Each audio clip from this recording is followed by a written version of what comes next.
What's up, guys? Rick here with your preview for this week's Scottish Open. Just a magical 2-week stretch for professional golf. Scottish Open this week, absolutely stacked field, one of the best fields we've seen all year long. And then, of course, the Open Championship next week. It is just the best. I don't have to remind you, but I guess I will. These tournaments start earlier. That's how time zones work. So make sure you don't wake up on Thursday morning expecting to be able to get your bets in, your lineups in, all that fun stuff, because you will have missed it already. And speaking of which, I'll just show you this before I forget it. If you are planning on getting in our listener league for this week on Splash, you better do it quick. I think this is going to fill very, very fast. So I fired this up, Monday morning, like 7 a.m. my time, and it's already more than 10% full, which these are barely even like created by this time. So, yeah, it's $25 an entry. You pick 6 golfers, your best 5 scores count. It's relative to par. It's completely guaranteed prize pool, $25,000, whether 100 people get into it or it fills, though there's already more than 100, and it's almost certainly going to fill very quickly. So would recommend you move fast the next couple of weeks because, yeah, there's going to be a lot of entries in there, and everybody's going to want to get in on the action. Speaking of getting in on the action, let's look at this together because we are going to the Renaissance Club, or as you may hear me say, or others say, the Renaissance Club. That is the, I guess, the proper pronunciation. That's how they pronounce it. So you hear me go back and forth a little bit. This is a fun course. So it is a link style golf course, but it is not old. It was built in like 2008. They did a really good job of making it feel natural, right? The idea of link style golf and golf in Scotland and Ireland and all these places, the Mother Nature creates the golf course, right? Years and centuries of wind and erosion and like all that stuff is what creates the natural undulations of a lot of link style golf courses. Now, this is much more man-made in modern times, but they did a pretty good job of making it feel very linksy. And when you hear me say that, you're going to hear a common refrain over the course of the next couple of weeks, and it's true. A lot of the golf played outside of America is played on the ground. Golf in America is played almost exclusively in the air, and that is, you hit driver as far as you can, you try to carry trouble, and then when you hit your approaches into greens, you are trying to hit the exact number, get it to stop, and you're playing like TrackMan golf. You're hitting it to a specific number, and that's the test of execution that happens a lot in America. In the rest of the world, and particularly in Europe, the golf is played more on the ground. So you're going to hit a shot, it is going to hit the ground, and now you do not have control of it anymore.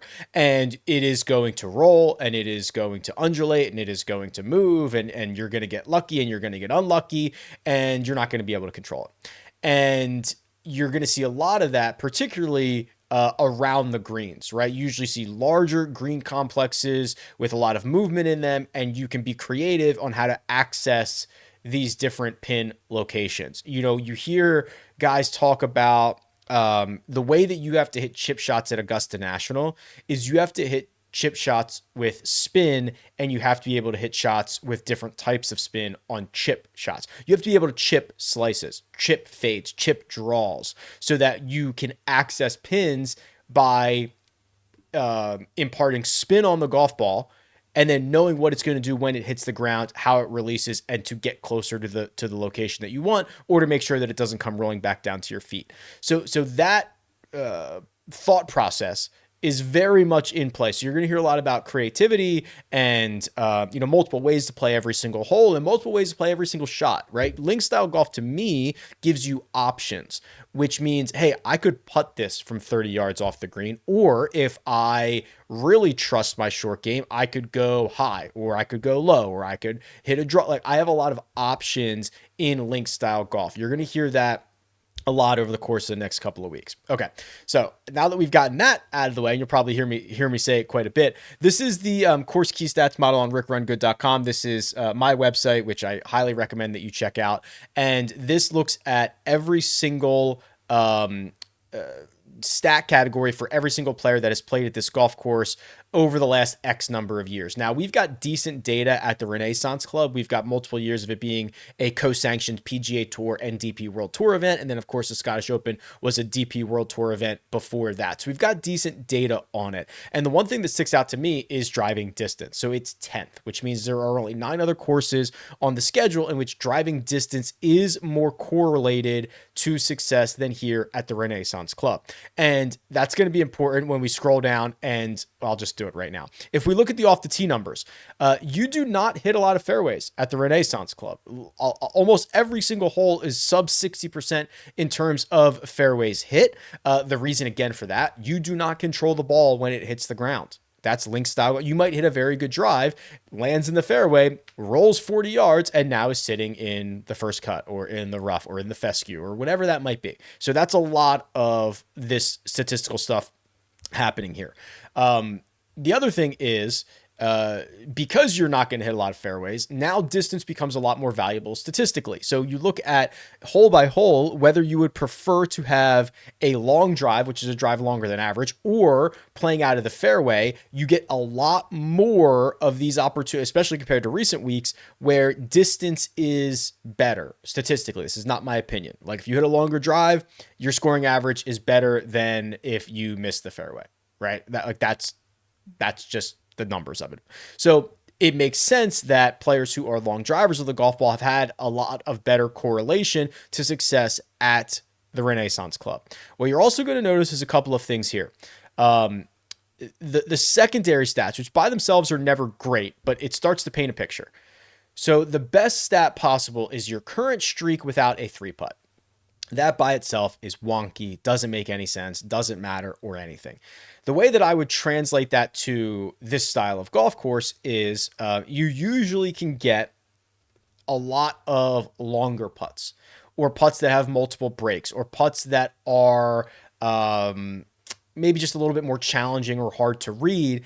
And obviously the farther you get away from the hole, once you start crossing over that 50, 60 feet mark, you're much more likely to 3-putt it than you are to make that putt. So the idea of, are you a good lag putter? That's what that says to me. Additionally, longer approach shots from outside of 200 yards. There are going to be some guys who lay back and try to hit the fairway, try to use a driving iron, try to take the roll and take their chances from there and have to hit longer shots in. There's going to be a lot of those longer shots in from this week. So driving distance, you also see that around the green is statistically quite valuable, 16th, which means it's certainly in the top third of PGA Tour courses. You're going to see a lot of guys take putter from off the green. You're going to see a lot of guys missing greens, especially I'm not even gonna look at the weather forecast right now because it changes constantly. So we'll look at it on the Wednesday live chat, but as the missed green rate goes up, the value of scrambling, the value of strokes gained around the green obviously goes up with that. So that's what I'm seeing here. When you put all of this together, let's look at the last 24 rounds. You look at the adjusted fit for everybody in this field. Scotty Scheffler is going to get probably the best adjusted course fit no matter what number of rounds that we look at. Give this a second to load. I'm using my screen recorder, so it's going to take a second. But I imagine Scotty Scheffler is going to be here. He is. There's also a couple guys, like we're going to have to dive into some of the DP World Tour players as well. Christopher Reeton is number 2. Martin Coivra, I believe is how he pronounces that. We're going to dive into him. Tommy Fleetwood, Francesco Laporta. This is a field that is co-sanctioned, which means it's not just the PGA Tour players. It's not just the DP World Tour players. They come together to fill this field. It is very, very strong. We're going to have to talk about a lot of these guys, and I'm ready to do that right now. Here's the cheat sheet at RickRunGood.com. Scotty Scheffler, Rory McIlroy, Xander Schauffele, all above $10,000. Scotty Scheffler's $13,100, and this is an all-you-can-eat situation. Listen, I've run out of things to say about Scotty. He's the best player in the world. Doesn't matter where they're playing. Doesn't matter what's going on. This is a stat profile that is rivaling Tiger Woods. Is the only way to look at this. Scotty possesses every single around the green shot. That is what I think does not get talked about enough. We talk about how well he drives it, and he does. He's one of the best in the world. We talk about his distance control on approaches, and it's true. He's one of the best in the world. The thing that I believe goes overlooked is how many shots he has around the green. Very, very sound, able to pull off anything. I think for the most part, he has put that on display, especially around Augusta National in the last 5 or 6 years. He is just so darn good with a wedge in his hand, and there is just no shot that I don't think he's getting up and down from, and the numbers bear that out. Doesn't have a lot of history here. He's played here 3 times, 2023, so he did not play here last year, 2022 and 2021. He finished third in his most recent trip. Missed the cut in 2022, and then T12 when it was a DP World Tour event in 2021. He's lost strokes around the green in all 3 of those starts. He's lost strokes putting in each of his last 2. Dare I say, it's like probably unlikely he does that again. Probably unlikely he loses in both short game categories again. He's a much improved putter since then. I think he's taken steps around the green. I'm almost nervous to say that Scottie Scheffler is a much better player than he was in July of 2023, which is crazy. Actually, I guess we could just look at this. So let's do this. Let's do, just for kicks. If you're here, you like this nerdy stuff, right? So let's just do Scottie Scheffler from the start of his career until July of 2023. Okay, right? He was a well, that's pretty darn good. I don't know how he's going to beat that. I must have a filter on here. This doesn't make sense to me. Hold on. Oh, no, from the start of his career. Sorry, I did that wrong. That's why it didn't make sense to me. Start of his career, I got to move this one back. Yeah, that didn't make any sense. Here we go. Since July of 2023. Okay, here we go. He was a 1.2 strokes gained per round player. No, sorry. He was a 1.5 strokes gained per round player. Where he was gaining a quarter of a stroke around the green, and he was a small loser with the putter. Fast forward from that time frame to now. This is going to be crazy. Yeah. Okay. 2.5 strokes gained per round. Even better around the green, another 1/10 of a stroke, and he's turned from a loser to a positive putter. So it is crazy to think that he is even better now than he was then. So anyway, I'll stop with the Scotty stuff. It's very, very good. Rory McIlroy. No real concerns here, right? You know, the chaos, the oh my God, the post Masters. Oh, this guy's lost it. He has no idea what he's doing. The equipment stuff, it just doesn't exist anymore, right? I mean, he drove it beautifully at Oakmont. He gained strokes off the tee at TPC River Highlands, which is a golf course that you just do not even need to hit driver at. The approach play was actually a complete gain at the Travelers Championship. Things that we haven't talked about with Rory McIlroy. He's gained 9 strokes putting in his last 2 starts. He's gained strokes putting in 4 out of his last 5. He's won the Scottish Open. He nearly defended it in 2024. Yeah, I mean, I think that, you know, I like to look at the numbers. If you want to talk about the narrative side of Rory McIlroy and his engagement, his motivation, this is where you'd get the reset, right? I mean, he's going to play at Royal Portrush next week.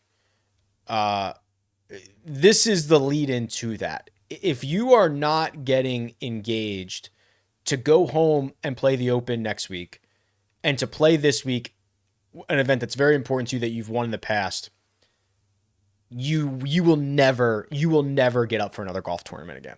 Okay. Right. Like it is just Ryder Cups from here on out if Rory cannot get engaged for this 2-week period. So I don't really have much of a concern around that. And then Xander. Oh, Xander. Xander's probably going to be the guy who is your kind of pivot option. Did not play particularly well at the Travelers Championship, and that's putting it lightly. He lost strokes throughout the bag. He lost strokes to the field every single day, including a very, very, very bad Sunday round. Outside of that, I've been quite happy with the way that his metrics are. Hasn't really contended as much as I would have liked, but the metrics are very strong. He's also won this event. He won it in 2022. He finished 15th here last year. He's played it now 4 times in total. Hasn't finished outside. He's only finished outside the top 15 once in those 4. So I'll be interested to see what the industry does with Xander, because I think Tommy Fleetwood will be really popular. I think there'll be enough gluttons for Colin Morikawa at $9,600. I think Xander just goes a little bit overlooked here. Golf season has kicked off, and there's no better place to sweat the action than DraftKings Daily Fantasy, the ultimate destination for fantasy golf fans. Right now, DraftKings is giving new customers a chance to play free for their share of millions in prizes with their first deposit on the DraftKings Daily Fantasy app. It's simple to play. Build your dream lineup while staying under the salary cap, then sit back and watch as your players rack up points. Every birdie, every bogey, every clutch putt, feel the intensity of every shot. Download the DraftKings Daily Fantasy app and enter promo code RickDFS to play free for your share of millions with your first deposit. That's RickDFS for new DraftKings customers. Just download the Daily Fantasy app today. The crown is yours. The 9K range starts with Tommy Fleetwood. He's at $9,900. He's going to be one of the most popular players on the slate. A really strong Travelers Championship, in where he was basically a zero putter and nearly won the golf tournament, right? 10.5 strokes gained from tee to green. Perfect stat profile. He's been great this year, and then he's going to get, there's going to be this boost of European play. Like, the Euros are going to get a boost. Oh, they know how to play link style golf. Doesn't matter if they have played basically exclusively in America for the last decade, whatever. And it's fine. It's link style golf. Tommy's good on every golf course in the world. He's been really good here at the Renaissance Club, and he hasn't missed a cut here. He's never missed a cut at this golf course. He hasn't missed a cut at the Scottish Open since 2012. Since they went to this course, he has 3 top 6 finishes in 5 starts, and all of them are 35ths or better. So no problem there. If you're the glutton for punishment, and I'm referring to myself here, you're going to Colin Morikawa. Let's talk about it. The tee to green numbers, the ball striking numbers are gorgeous. 10.5 strokes gained at Detroit Golf Club, 16 at the US Open. He has lost strokes putting in 3 straight, and it hasn't been pretty. Couple of items. The putter's not as bad. So he lost 9 strokes putting at Oakmont. Then he lost 1.3 at the Travelers Championship. Then he lost less than 1 over 4 rounds at Detroit Golf Club, and he putted very well the final 3 days. His history putting here is much better. And I actually think I'll pull this from maybe my newsletter this week. I got to go look at Morikawa's putting numbers in Europe. It feels like they're better. Now, he lost 7 strokes putting here in 2021 at the Renaissance Club, but then he gained 3 in 2022 and he gained 4.1 in 2024. So he has plenty of positive strokes and positive rounds at this golf course. He's going to have Billy Foster on the bag. He's going to have Billy Foster on the bag for 2 weeks, from what I understand. He is going to caddy for Colin this week and then for the Open. Billy Foster is one of the most experienced, highly regarded caddies in the world, and particularly for link style golf, and particularly for golf played in Europe. He was on the bag for Matt Fitzpatrick for a very long time. Had the breakthrough victory at Brookline. They parted ways, I want to say that was earlier this year, and I don't think Billy has been on a bag since. Somebody can correct me on that, but Colin is going to get a lot of good stuff from Billy Foster this week. Victor Hovland withdrew from the Travelers Championship after 3 rounds, and he had picked up 8.2 strokes on approach. Actually, technically, he started round number 4, withdrew after like 5 or 6 holes, something like that. So he said like 5 minutes before his tee time, felt something crack in his neck, didn't really have a ton of time to get treatment, went out and tried to play with it, just didn't think it was worth it, and withdrew. All systems go. He's been playing golf with his buddies for the last, feels like 2 weeks. A lot of swings have come through on Instagram, and it seems fine. Seems completely fine. So now you have a golfer who has gained a ton of strokes on approach. In fact, let's just do this. I want something big. I want last 50 rounds for everybody in this field, and then we'll sort it by maybe ball striking, or maybe just probably approach play. And I'm going to assume Victor's name is quite high on this list. Yeah. Okay. So he's the 7th best player in this field. But if I just remove, I'll make sure to just count the shot link rounds. Yeah, there's Victor, 3rd. He's gaining nearly a stroke per round on approach behind just Scotty Scheffler and Sepp Straka. That's 50 rounds. It's basically half a year for most of these guys. Some of these guys, it's like 3/4 of a year. So pretty bullish about the way that Victor is playing at the moment. And I think that we have seen him, the old course for the Open is obviously a different animal, but what he did there was he just putted everything. Anytime he was just off the green, he just putted everything. Not always going to be an option here, but he will definitely cash in on that option as frequently as possible. The biggest trap of the week is Justin Thomas. And I'm not saying that I'm not going to fall into this trap. I'm not that good. I still might fall into this trap. But I think the idea that Justin Thomas's elite around the green play, which I agree with, that translates to link style golf, I'm not sure there's a ton of evidence of that. Played well here in 2019 and 2021. It's not been very good here in his last 3 trips. Miscut, T60, T62. If you go and look at maybe, let's look at his Open Championship stuff maybe, which, I don't know how fair this is because he hasn't been good in majors in general. But his Open Championship stuff is his best result is a T11 at Portrush in 2019. Other than that, he doesn't have another top 20. He doesn't have another top 30 outside of Portrush in 2019. So I think I don't know what he's got all the shots around the green. I just don't know. Maybe just this just doesn't work for him. This style of golf just doesn't really work for him. So I think if you hear that this week, it's like a great creative spot for JT. I don't know. There's a lot of statistical evidence to back that up. And then finally, the 2 guys at the bottom of this tier, Robert McIntyre and Sam Burns. McIntyre will get a ton of ownership. He finished runner-up to Rory, then he won this golf tournament last year. Obviously, this is a home game for him. He takes it incredibly seriously. He has 4 top 18 finishes in his last 5 starts. He's going to be popular, and he's going to be popular for a reason. Where does that leave Sam Burns? Because we've been tracking Sam Burns all year long, and he was overly priced for the vast majority of the year. And now all the stuff that we hated about Sam Burns is gone. All the stuff that we used to love from Sam Burns is back. He's got 2 complete gains in his last 4. The approach play and the putting is sound. The around the green is now picking up in 4 out of his last 5. The off the tee game is solid again. The history around here is good enough. He's played here 3 times, 18th, 66th, and 19th. He's never lost strokes putting here. I think it's a Sam Burns week, which is a little scary, but yeah, this has been awesome. He's been, very good. I hate the final round of the US Open. Probably should have won that. But yeah, this is a great spot for Sam.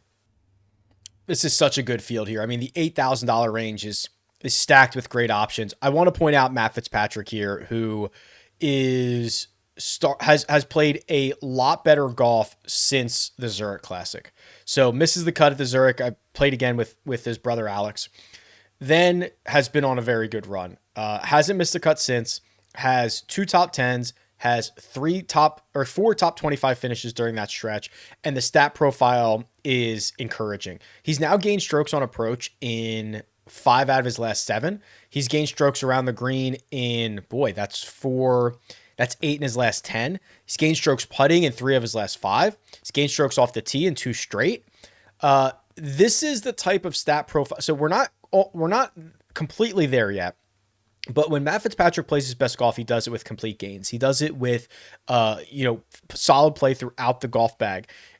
Going back to the Scottish Open where he's played a ton, finished T39 last year. Last year was a bad year for him.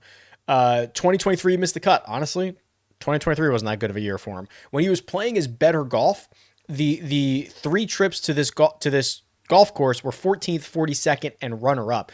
even despite a couple of poor finishes recently, he's never lost strokes putting here. In fact, over his last 6 rounds at the Renaissance Club, he's gained 7 strokes putting. So now we've got a golfer who has lost strokes putting in America in his last 2, but has gained in 3 of his last 5, going to a place that he's never lost strokes putting, go with a guy who has gained 16 strokes from tee to green in his last 8 rounds. I'm trying to put the puzzle pieces together here, and it would make a lot of sense for Matt Fitzpatrick to have a nice, solid week. Harry Hall is here. Harry Hall has lost a little bit of the driver, which has never been a strong suit for him. And it's actually still much improved over his last, his 100-round baseline or something like that. But he's losing about a stroke or less over the course of 4 rounds. So it's not detrimental. It's not Brian Campbell losing 4 strokes off the tee and then having to be perfect everywhere else. For Harry Hall, though, he is very good through the rest of the bag. So he's gained on approach, around the green, and putting at Detroit Golf Club, at the Travelers, at the Canadian Open, at the PGA Championship. That's 4 of his last 5. And the one in that stretch that he did not gain in all 4 categories was the Charles Schwab Challenge. That was a T6. That was his best finish because he drove it better there. Lost strokes around the green. So Harry Hall, putting together a complete game, has played at the Renaissance Club once. He finished T60 in 2023. I want to give a massive hat tip to JJ Spawn. JJ Spawn was about the easiest fade ever at the Travelers Championship. Coming off the US Open victory, I'm even a little bit surprised that he just held up that obligation and honored it. Good on you. And then it was the absolute lock of the century that he was going to be miserable out of the gate. Lost 4 strokes to the field in round number 1, lost a little bit in round number 2, and then I did not see this coming. Was phenomenal on the weekend. Gained 8.4 strokes on the weekend at TPC River Highlands, which is probably one of the better weekends of anybody in the field. So after he got back into competitive action, like, how good is that? He could have just punted this thing away. He could have, like, why? Why do you have to grind on this? You don't have to. You don't have to. He did. I love that. Played here once. It was 2022 T59. I'll show you Maverick McNeely as well. This is not as good as some of the other stat profiles that we've seen in the 8K range, but I think it is worth noting because he's now gained strokes tee to green in every event since Houston except for 1. And I would not even say that's the best part of his game. The best part of his game is historically the putter. So there's a lot to like about that. If you look at his Scottish Open history, he's only played here once. It's T16. He finished 22nd and he gained in 3 out of 4 categories. He lost a tiny bit on approach. But again, he's been much better in that category as of late. So the bottom of the 8K range has a lot of really good options with JJ Spawn, with Maverick McNeely. I love it. So very, very good list of names, and we'll continue to go on here because there's still more. The 7K range is where we really start to get some of the guys that you may be less familiar with because they play a primarily DP World Tour schedule. The good thing, one of the best things, in my opinion, about RickRunGood.com, this is a plug, by the way, is that I've got data deals with a lot of different tours. So I'm getting all the results. I'm getting all the stats. I'm getting all the strokes gained from the DP World Tour, from Live Golf, from the PGA Tour and the Korn Ferry and all that. You know what I mean? Like, so we're getting a complete picture of these golfers, where if you're only looking at PGA Tour results, you're seeing guys that don't even play on the PGA Tour. So we've got to start with Rasmus Niergaard, or you might see him listed as Rasmus Niergaard Peterson in some spots. He's $7,600, and this dude is flush. 20 strokes gained from tee to green in each of his last 2 starts. One was the US Open T12, and then one last week was the BMW International Open T14. If you look at the trends tool, last 35 rounds, Rasmus Niergaard Peterson, and don't get them confused, there's a lot of Rasmuses in this field, and there's like also some Norgards, and just make sure we're clear here. He's gaining 2/3 of a stroke per round in the last 35 rounds compared to himself in the last 100 rounds. So it makes him basically the second best player in this field in terms of trending, strokes gained trend, which, you know, he's beating up weaker fields. That's not a weighted stat, but it is worth noting. And listen, He just finished T12 at the U.S. Open. He had a runner-up in Puerto Rico this year. He finished T22 at the Valspar. He has played majors and PGA Tour events this calendar year, has never teed it up at the Scottish Open. Some of these guys I talk about a lot. I love Max Grazerman all the time. This week is not going to be any exception. He hits it far. He's a very good putter. He's on a run of golf. I've got no problems with that. But let me continue on with some of these guys that might be lesser known. Both of the Højgaard brothers, Rasmus and Nikolai, they are twins, are in this field. Rasmus is, at this point, I believe, the better player, but Nikolai has been very quietly putting together some really good metrics. Nikolai was the one who was on the Ryder Cup team in 2023 in Rome. It's going to be Rasmus who's going to be on the team in 2025 at Bethpage. And it's because Nikolai really struggled with his tee to green play, basically Players Championship until the PGA Championship. Has gained strokes in 3 straight and getting increasingly better from tee to green, while in 2 of those events he's gained strokes with the putter, coming off a T24 at the Rocket Classic, which was at Detroit Golf Club. He has played here 3 times.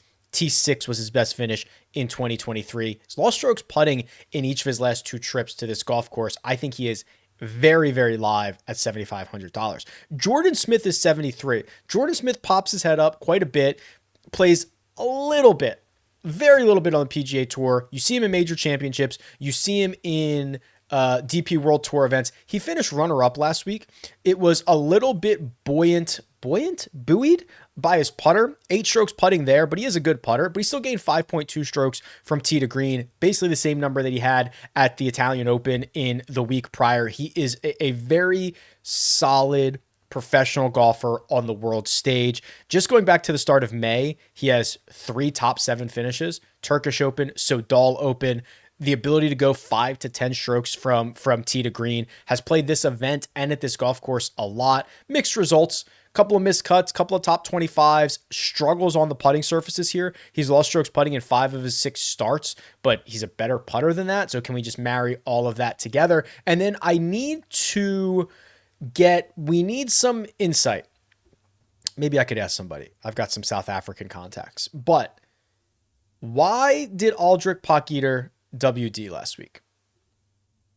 Why? So he played 3 rounds. The first 2 were awesome, which again, in a similar vein to JJ Spawn, incredibly impressive immediately after the win at Detroit Golf Club. Played miserable on Saturday. I don't know if that was an injury and that is part of the reason that he WD'd or what. If it's a Victor Hovland type thing where you expect him to be completely fine, I am in on Aldrich. This is a golf course that rewards distance. So he went T6, win, and then was very much in it through 36 holes last week. So his last, I'm gonna remove round 3 here from because I'm assuming he tweaked something. I don't know what it is. That 10 round stretch, I'll expand it here, is magnificent. 9 rounds he gained strokes to the field. Most of them at least 1. Many of them much more than that. Very, very good stretch. And also, I thought I saw, this is going to be going deep. He's never played the Scottish Open, but I think he did win something here. Do not quote me on that, but I think he had like an amateur event or something. I believe he won here. You don't even have to think it's a nothing, but just throwing it out there. But we've got to crowdsource the Aldrich WD. So let's find out. If you know, leave a comment and we'll go from there. We've got to roll on here. It's Matteo Manassero season again, right? $7,300 coming off a T6. Last time we saw him was the Canadian Open. So he has made 5 cuts in a row, 4 if you remove the Zurich Classic. That was a good result for him and his partner. T12 there. Scottish Open. Has only played the Scottish Open at the Renaissance Club once. It was last year, T15. He gained 9 strokes on approach. Mama. Remember, his career was very, very good. Kind of fell off a little bit. He's had that recent resurgence, which is probably why you see that 6 years in between playing the Scottish Open. But he is back to being a very, very sound tee to green player with a very solid around the green game. So that's fun. Denny McCarthy, quietly worked his way up the leaderboard last week, closed well on Sunday. In fact, had a very good Thursday and Sunday to finish T11. He now has back-to-back T12 finishes. Like, I don't know. The jury is out on how he's going to play link style golf, but I think I'm cool with it. Remember Haotong Li? Haotong Li now plays an exclusively DP World Tour schedule, and he's awesome. Won earlier this year in Qatar. That was in February. Has finished inside the top 25 in nearly every single event that he's played. So this is since February. So he wins in Qatar, T16 in South Africa, 9th in Singapore, 4th in China, runner-up at the Turkish Open, 4th in Sodal, 27th at the Austrian Open. He has never lost strokes on approach in 2025. Now, the DP World Tour do not, most of their events are tracked, are lasered, but not all of them are. So like the China Open, the Singapore Classic, they don't have what their equivalent of the shot link is. So there's no data for them, but he played well and he's gained strokes on approach in every single measured event. Putters there, Haotong Li's awesome. He's awesome. He's probably been off your memory for a really long time, but he's very, very good. I love Haotong. I talk about Eugenio Chikara a lot, and I probably will continue to, right? Former top-ranked amateur, former live golfer, now playing on the DP World Tour and getting himself into a lot more events. This is actually going to be now the first time. So this is a co-sanctioned event. I think his suspension from the PGA Tour still exists for another month or so. But I guess because it's co-sanctioned, he can play this. I don't know. But plays really good golf. Finished 7th in Italy 2 starts ago. He missed the cut last week at the International Open. It was very much an outlier for him. I want to talk about Marco Penge, I believe is how he pronounces this. So, I'm going to probably laugh throughout this thing, but Marco bet on golf and was suspended last year or the year before. And it was really the first time we've seen that in golf. Now, I can't remember the details, so I don't want to say like he was betting on himself or he wasn't betting against himself. I think he was betting in other golf tournaments that he wasn't even playing in for like less than a total of $300 or something like that. But he was suspended. You can't do that. Can't do it.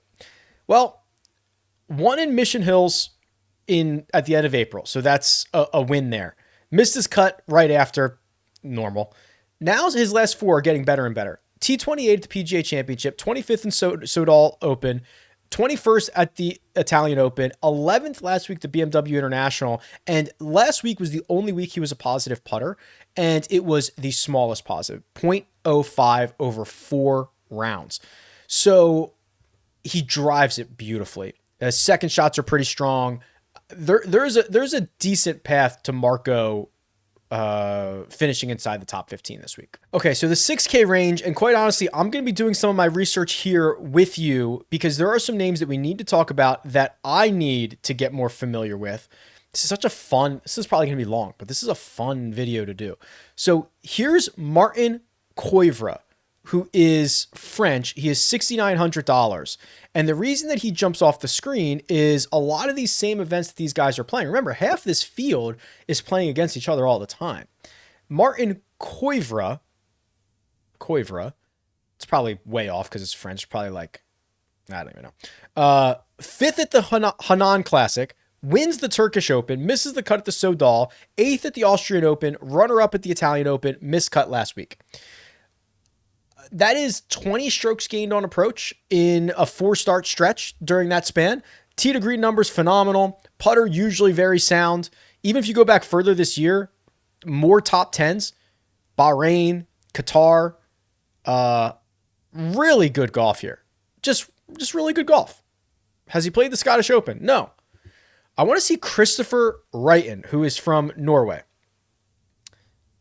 And I will admit, I don't know anything about him, and I have not heard much about him. The reason he's popped up for me is because he was number 2 behind Scotty Scheffler on the course fit. And I see why. This is an excellent profile here. Again, hasn't missed a cut since March. Runner-up in Hanan Classic. He won the Sodal, finished runner-up in Austria, and then 4th last week. Now, see, he does it a little bit differently. This is, okay, how about this? This looks like Christopher Wrighton, or it's probably Rattan or something like that. Looks like a European Max Grazerman. A skill set of off the tee and putting, rare, can get decent results on approach, and he's a slightly better than average around the green player. So that's what this profile reminds me of. Christopher reminds me of a European Max. It's pretty darn good. Francesco Laporta from Italy. No wins and no podiums, but a similar set of very good results. 11th, 27th, 7th, 10th, and 7th in basically those same events that we've been talking about everybody with. This is a more well-rounded profile, though 8 strokes gained on approach at the BMW International Open, 8 gained on approach at the KLM Open, 6 on approach at the Sodal. It's very good. Very, very good. Yeah, these guys are awesome, dude. These guys are so good. Anybody else? I mean, I could throw you Isaiah Salinda and like Tom, you know what I mean? Guys that we talk about all the time. But I think this is more fun. Is there anybody else that needs a convo? Oh, by the way, this dude, Nikolai von Dellingshausen. Nikolai von Dellingshausen. If you want to see a golf ball blasted into outer space, go follow this guy. He has the... Is this the guy that I'm thinking of? I don't know if I want to say this now because I'm not sure if this is the guy that I'm thinking of anymore. All right. I think it's him. It might. I don't know now. I'm confused. I thought that he is the guy that has the highest ball speed recorded this year at 199. But as I'm looking through his results, I don't think that's the case anymore. Because I think it was done at the Charles Schwab, and I don't think he was in that field. Oh, man. I was setting that up. I was really setting that up. Either way, Nikolai. Don't quote me on the ball speed thing anymore. But he went 1st at the Austrian Open, 7th at the KLM, and 5th at the Italian Open, which is 3 starts in a row, and missed the cut last week. The driving numbers don't look like a guy that drives at 199, but very good on approach and a very good putter. Damn, I was ready for that one. Okay. I think that we can run a model now. So what are we going to run? Oof. Okay. Well, how about this? For the purposes of this, I'm not going to run the weighted numbers. I think that you probably should, but, it's weird because a lot of these guys play against each other all the time. So I'm not going to use this as gospel, but I am going to not use the weighted numbers because I do want to get European guys in this thing. I want to get European guys in this. So I'm going to just put 20 on strokes gained total in the last 36. That is going to give us a very good baseline. Then we are going to go with driving distance for 15. We are going to go strokes gained around the green last 36 for 15. We're going to do strokes gained approach last 36 for 20. We are going to do course history at TPC Renaissance Club for 10.